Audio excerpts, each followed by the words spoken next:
Assalamualaikum rakyat Indonesia. Saya sesungguhnya bangga sekali dengan rakyat Indonesia yang menyambut kemerdekaan dengan antusias, bangga dengan negaranya sendiri.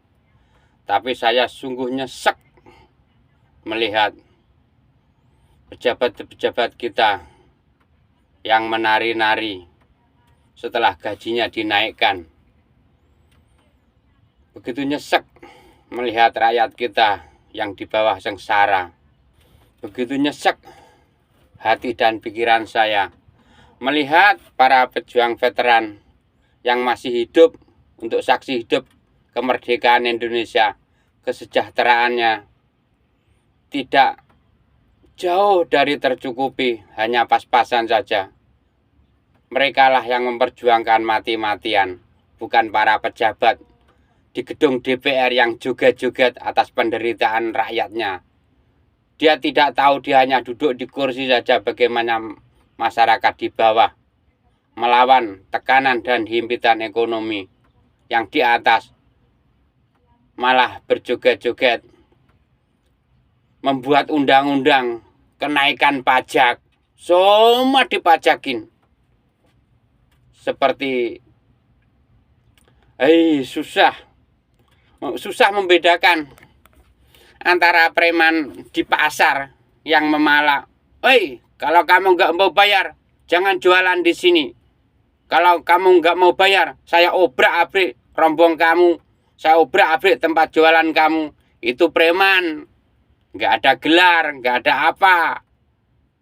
Itu yang bergelar, berdasi, berjas, profesor, doktor, insinyur, dan segala macam gelar intelektual. Tapi pemikirannya bukan dibuat intelektual, hanya untuk membohongi,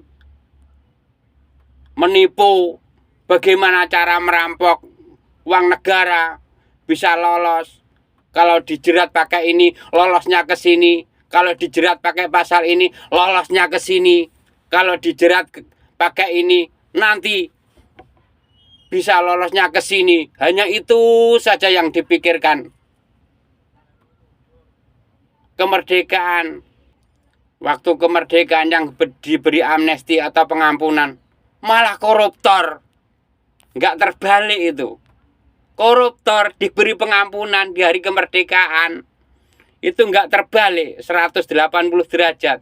Ya sekurang-kurangnya yang diberi pengampunan itu masyarakat kecil ya, yang maling HP, maling ayam, maling kayu hutan.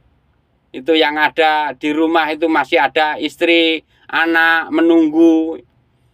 Anak yang sekolah perlu uang jajan. Istrinya perlu beli beras untuk kehidupan anak-anaknya. Itu seharusnya yang diutamakan, yang dibebaskan. Itu narapidana di seluruh Indonesia itu. Khusus yang punya tanggungan anak istri di rumah itu dibebaskan. Nanti kalau melakukan sekali lagi, ya nggak usah dibebaskan, itu sudah karakter. Ini malah koruptor. Koruptor seandainya nggak dibebaskan 10 tahun, 20 tahun, keluarganya masih mewah, masih memiliki mobil Mercedes, mobil yang kelas-kelas mewah, Rubicon kayak apa itu, untuk membeli barang-barang keperluan harian itu masih ke mall, masih mampu. Itu malah dibebaskan. Gimana ini? Barter politik. Ya nanti kalau dibebaskan kamu jangan ngoceh kemana-mana. Nanti saya pun kena. Mungkin itu alasannya. Nanti kalau nggak dibebaskan kamu ngoceh kemana-mana. Nanti saya pun kena. Politik saya kena. Susah. Lihat pemerintah. Nanti kalau masyarakat sudah sampai ubun-ubun, itu rasa tidak percaya, rasa jengkel, baru tahu. Itu pun nanti masih menyalahkan rakyat. Demo ini kah? Ini kah? Susah. Seharusnya itu veteran-veteran yang jumlahnya tidak seberapa itu diundang ke istana kah, ke gedung DPR, ditanya apa maunya, apa keinginannya, apa sebabnya dulu dia berjuang untuk tanah negara ini mati-matian. Itu ditanya. sudah